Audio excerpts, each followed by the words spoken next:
Monsieur le Président, cher Félix, Mesdames, Messieurs les ministres, Mesdames, Messieurs les ambassadeurs, Mesdames et Messieurs en vos grades et qualités, je veux d'abord vous redire tout le bonheur que nous avons de vous avoir en France.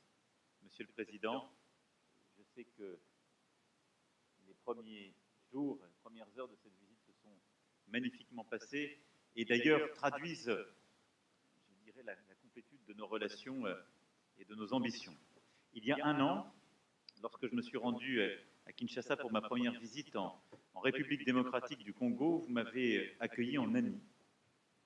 Je ne l'oublie pas, et ce jusqu'à Bandal. C'est donc naturellement en ami que j'ai le plaisir de vous recevoir ici à Paris, car c'est ici Paris. Et pour cette nouvelle visite, la quatrième depuis que vous êtes chef de l'État, mais la première visite officielle. Je me réjouis de cette visite car elle témoigne de l'attachement qu'il y a entre nos deux pays dans des moments difficiles, il faut bien le dire, que vous vivez. Monsieur le Président, l'année dernière à Kinshasa, nous avons discuté des pistes de renforcement de ce partenariat bilatéral. Je voudrais évoquer tout le chemin parcouru. D'abord, nous voulons continuer d'accompagner votre développement économique.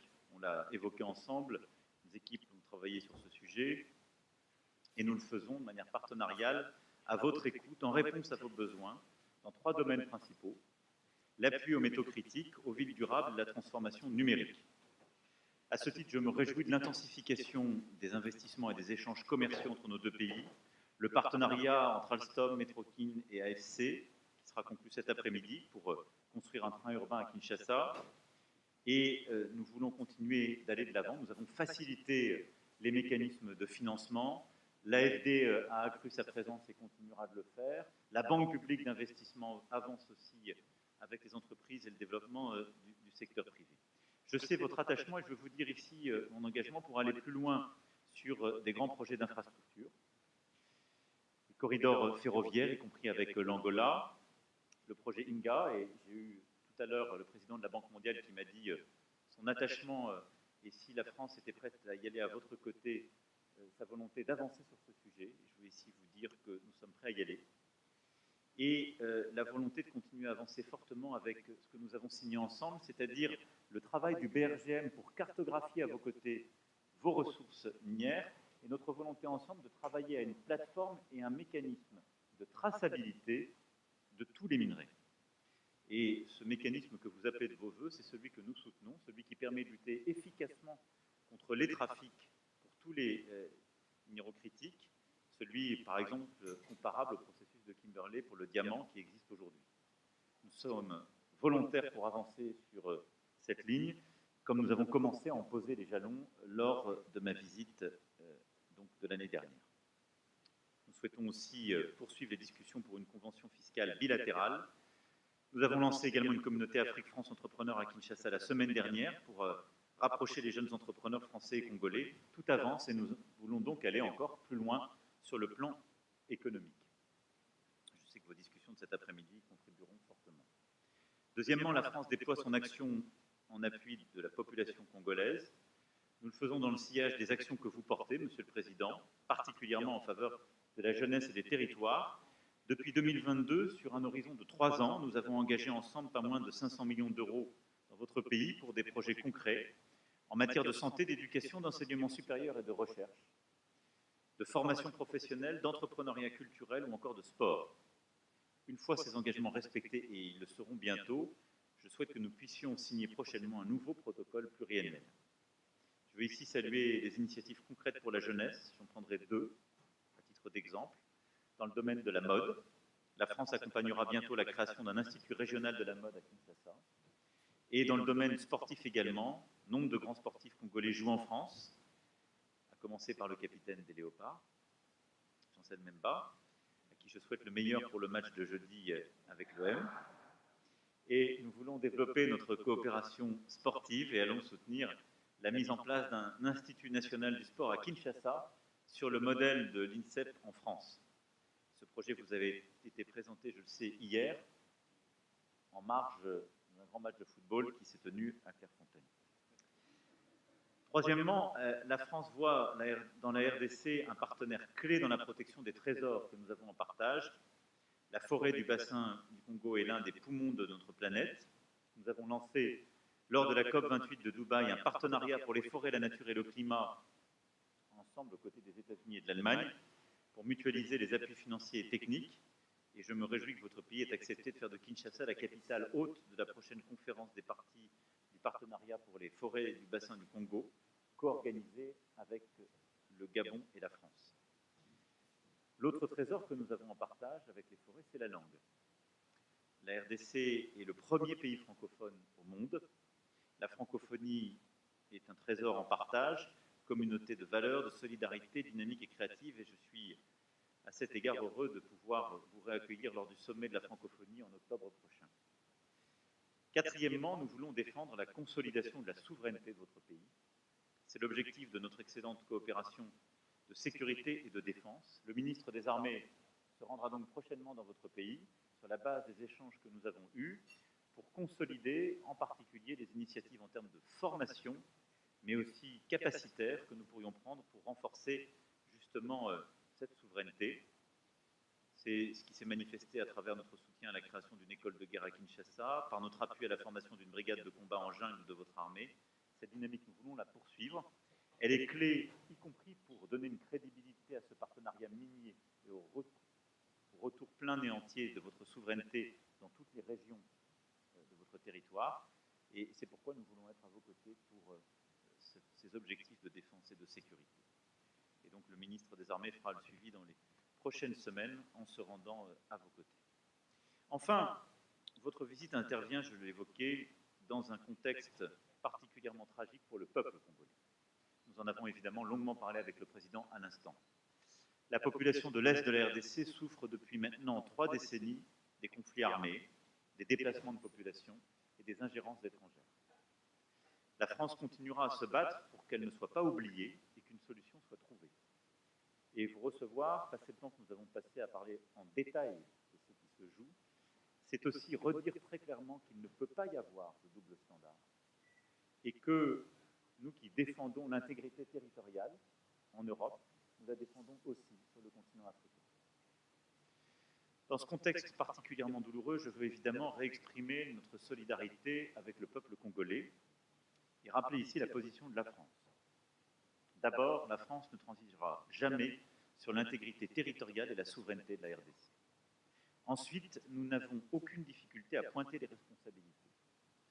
Je vais le dire avec la plus grande clarté possible, la France condamne fermement l'action de tous les groupes armés, et particulièrement l'offensive du M23, qui doit cesser les combats et se retirer de l'ensemble des territoires qu'il occupe. Tous les groupes armés, je dis bien tous, doivent être désarmés progressivement, démobilisés. Et c'est un recours plein et entier à votre souveraineté qui doit s'en suivre. Le Rwanda, je l'ai redit au président Kagame dans un échange récent, doit cesser son soutien au M23 et retirer ses forces du territoire congolais. Je lui ai redit et je le rappellerai dans les prochains jours. Et l'urgence est à la désescalade. Il est également important, dans le même temps, de lutter contre les discours de haine et l'action des anciens génocidaires du FDLR. Et je veux vous remercier pour les engagements très clairs que vous avez pris, pour à la fois agir de manière très concrète et assumer politiquement la lutte contre les FDLR, et nous engager la communauté internationale et les forces onusiennes pour accompagner le processus, évidemment, de DDR de cette force. Aucune de ces forces n'a quelque légitimité que ce soit. La seule force armée qui peut et doit opérer sur votre territoire, ce sont les forces armées de la RDC.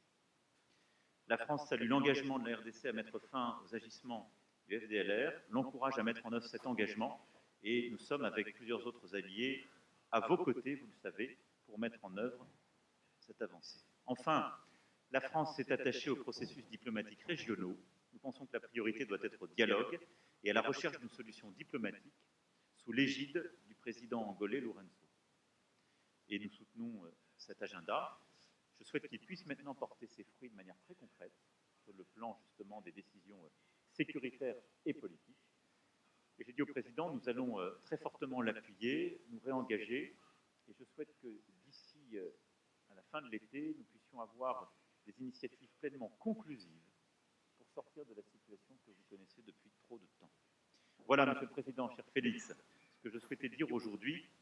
Je tiens une nouvelle fois à saluer votre présence, qui est celle d'un ami, du président du plus grand pays francophone au monde, mais aussi du président d'un grand pays d'Afrique où se jouent beaucoup des questions sécuritaires, mais aussi beaucoup des questions de développement économique, naturel, et que nous accompagnons et accompagnerons dans la durée. Vous pouvez compter sur la détermination de la France. Merci beaucoup, Président. Merci beaucoup, Monsieur le Président, cher Emmanuel. Merci d'abord pour l'accueil qui me rend un peu jaloux parce qu'à Kinshasa, on n'avait pas fait pareil. Là, je crois que la France nous a battus. Donc, nous avons une revanche à prendre. Et donc, vous êtes cordialement à nouveau invité en République démocratique du Congo, cher ami. Merci également. Je crois que le Président a tout dit. Je ne vais pas revenir sur les détails de nos discussions. Mais ce qui a le plus retenu mon attention, c'est l'engagement encore plus grand de la France aux côtés du peuple congolais, surtout dans ce que nous subissons comme guerre injuste qui nous est imposée par le Rwanda, qui soutient le M23. Et je pense qu'avec les discussions qu'on a eues aujourd'hui, une lueur d'espoir pointe à l'horizon. On peut compter, je peux le dire, c'est un risque que je prends, mais je l'assume. On peut dire qu'on peut compter sur la France qui sera à nos côtés pour trouver cette paix.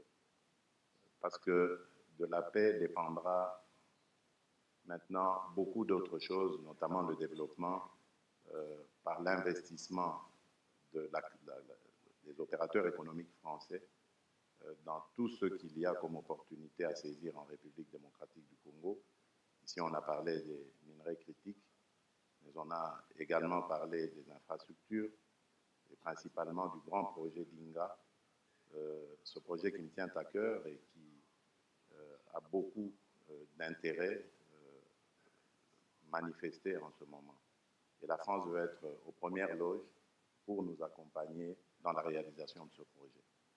Je crois que nous avons eu une très très belle discussion. Et moi, de mon côté, je peux dire que j'ai eu un excellent séjour. Avant de rencontrer le président Macron, j'ai rencontré plusieurs représentants de la classe politique française, des institutions françaises, et ça s'est très très bien passé au Sénat, à l'Assemblée nationale, et ce matin au ministère de la Défense. Je repars très satisfait et très optimiste quant à l'avenir des relations franco-congolaises. Que vivent d'ailleurs ces relations franco-congolaises. Monsieur le Président, encore une fois, merci.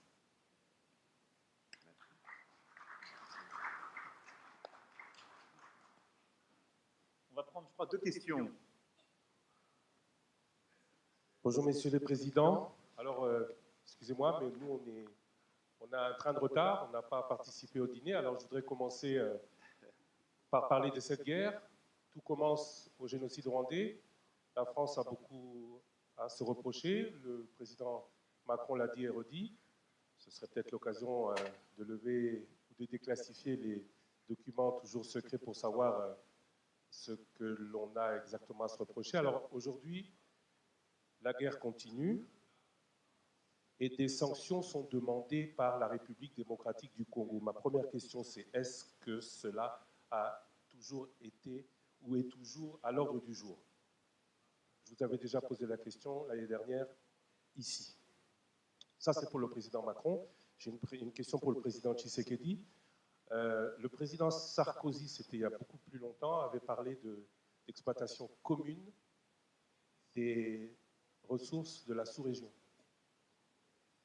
Jusqu'où n'irez-vous pas pour obtenir la paix? Est-ce que avoir cette paix, pour vous, aura aussi le prix de concession demandé par d'autres pays, et particulièrement le Rwanda? Je vous remercie.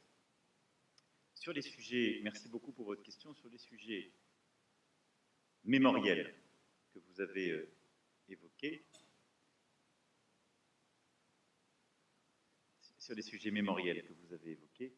je veux ici être très clair.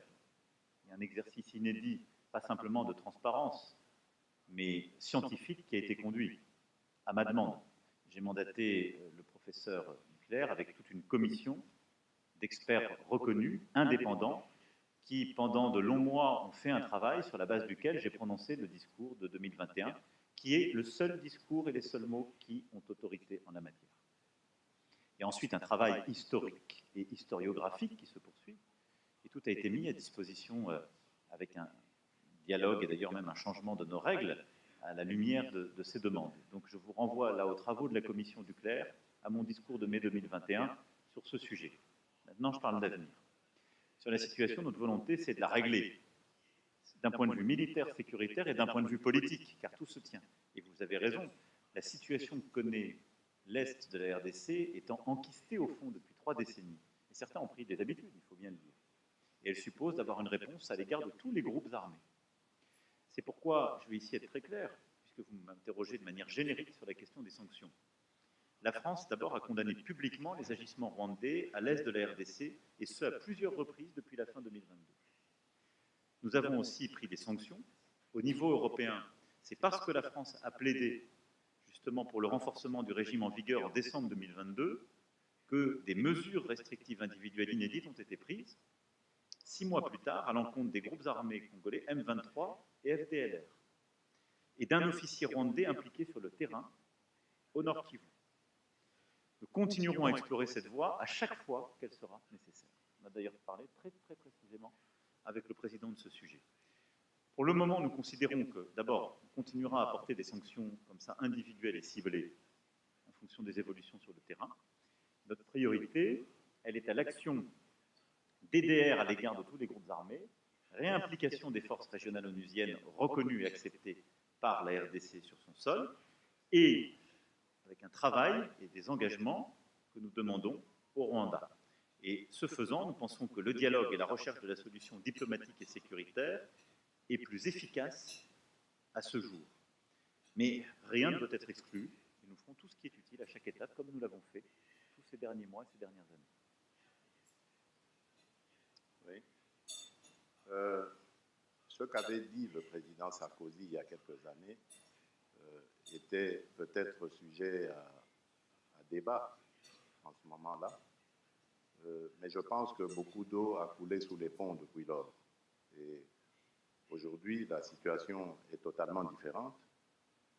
Je suis moi-même témoin vivant de ce que je vais dire.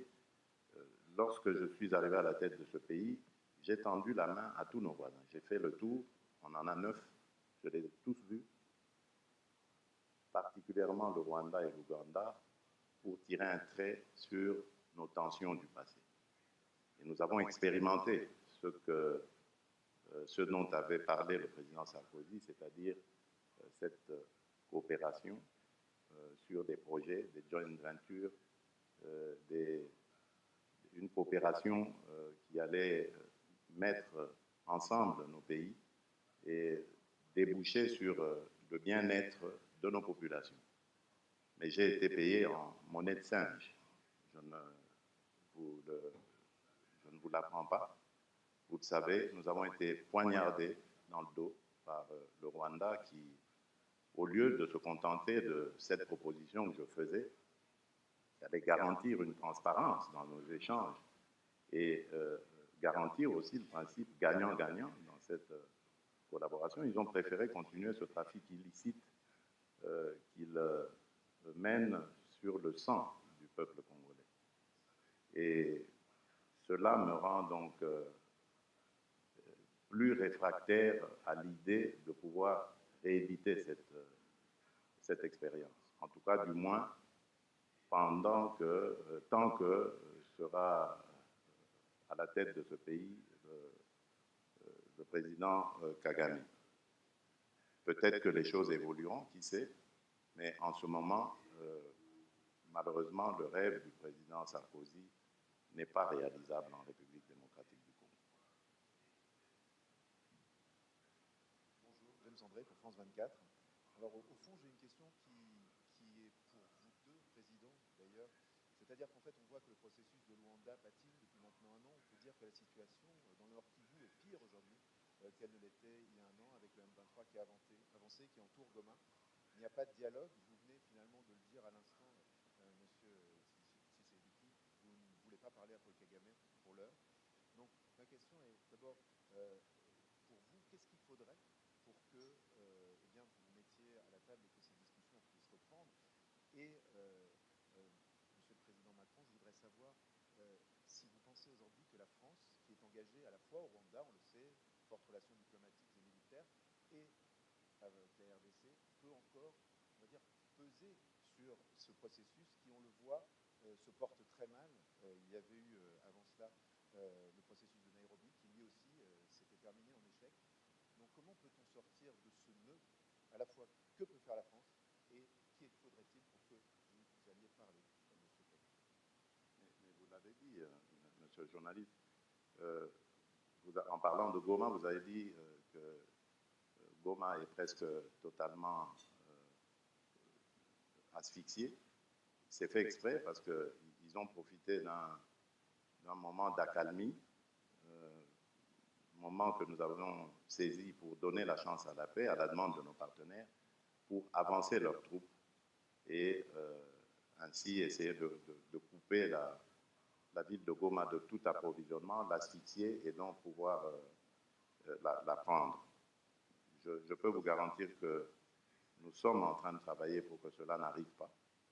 Et tant que cette situation sera comme elle est, ce sera impossible de parler. Vous ne pouvez pas parler avec quelqu'un qui vous maintient le couteau à la gorge. Ce n'est pas possible. Donc, vous avez compris, pour avoir l'éventualité ou la possibilité de discussion, il faut que la situation évolue. C'est-à-dire, il faut que l'armée rwandaise qui actuellement se trouve sur le sol de mon pays et non le M23, parce que le M23 c'est une coquille vide que le Rwanda brandit, il faut que l'armée rwandaise ait quitté le sol congolais.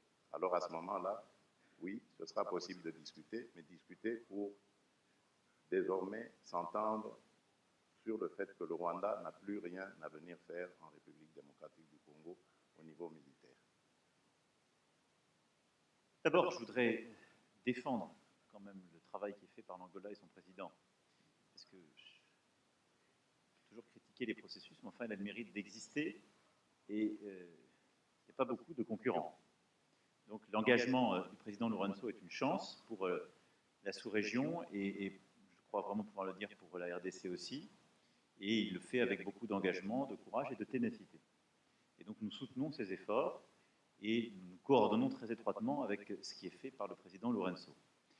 Ensuite, la priorité aujourd'hui, ça a été dit, c'est un processus de désarmement et de sortie du territoire des groupes armés qui n'ont rien à y faire. Alors désarmement et encadrement, si je puis m'exprimer ainsi, des FDLR, d'une part, et retrait des forces rwandaises qui sont sur le sol congolais. Ça, c'est la priorité. Puis, désarmement du M23 et processus d'accompagnement. Donc, la priorité, elle est là, elle est sécuritaire, c'est le plan sur lequel on a travaillé. Et donc, pour moi, c'est véritablement ces premiers pas maintenant qui doivent être mis en œuvre dans un dialogue que nous allons essayer d'accompagner. Le rôle de la France est d'abord d'avoir une voix claire sur la question de la souveraineté territoriale en Afrique. Je pense que c'est très attendu sur le continent et c'est très attendu pour la crédibilité même de notre action. Je l'ai dit, il n'y a pas de double standard. Donc on ne peut pas dire chaque jour que la souveraineté territoriale en Europe justifie des efforts massifs et notre soutien à l'Ukraine, mais que la souveraineté territoriale de la RDC, ce serait une question secondaire. Non. Donc ça, on y tient. La deuxième chose, c'est que parce que nous parlons à toutes les parties, c'est d'essayer d'aider cette médiation. Et comme nous l'avons fait aujourd'hui, je remercie encore une fois le président qui a pris des engagements clairs sur les FDLR, qui suppose un engagement aussi très fort de la communauté internationale et des forces onusiennes, mais son poids politique est important pour ce processus. Il a du coup de la valeur vis-à-vis des Rwandais que je me fais fort de convaincre d'un retrait en parallèle de leurs forces qui n'ont rien à faire sur le sol congolais. Si on arrive à réenclencher un tel processus, la confiance se crée. Je suis très prudent, parce que vous avez raison de rappeler que les derniers mois ont plutôt été vers un accroissement des tensions. Mais il nous faut réengager. Le rôle de la France est celui-là, c'est de le faire avec beaucoup de transparence, avec la défense de nos principes, des équilibres de la sous-région, et de le faire en lien très étroit avec les médiations régionales. Donc nous allons continuer de nous engager de bonne foi sur des principes très clairement établis dont nous avons parlé ensemble et que je vous ai exposés dans la plus grande transparence. Je pense qu'on peut y arriver, je dirais même que nous devons y arriver. La réalité, c'est celle que votre confrère évoquait juste avant, c'est que nous parlons là d'une situation qui, depuis 3 décennies, s'est installée. Et donc, nous avons raison de nous y attacher collectivement, mais ça va supposer beaucoup de courage de tout le monde et un réengagement massif à tous égards. C'est aussi pour ça que tout ce qui est fait pour reformer, recréer l'unité des forces armées en RDC et reprendre la totalité de la souveraineté du territoire est très important côté congolais. Merci beaucoup. Merci mesdames et messieurs et merci à nouveau au président